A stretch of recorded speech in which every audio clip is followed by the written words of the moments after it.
আরে ও শুনছো, একটা বড় বাটি কি ঘটি জাল যদি দাও তো, তারা পুরো গাছ কেটেছে, একটু ভালো রস আনি।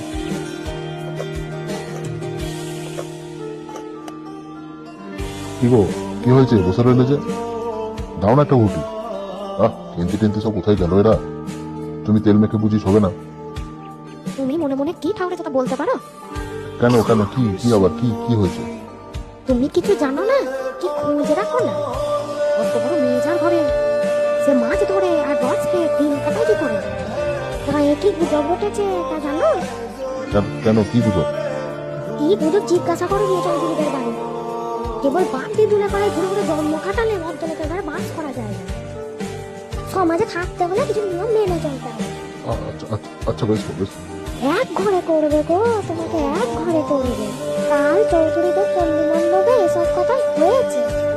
আশীর্বাদ হয়ে বিয়ে হলো না, যাও তোমার ভালোই হয়েছে। এখন গিয়ে দুলে বাড়ি বাগদি বাড়ি উঠে বসে দিন কাটাও। ও, এই ব্যাপার, আমি বলি কি জানি ব্যাপার। এক ঘরে সবাই এক ঘরে বলছে না? কেন তোমাকে এক ঘরে করতে বেশি কিছু লাগে নাকি?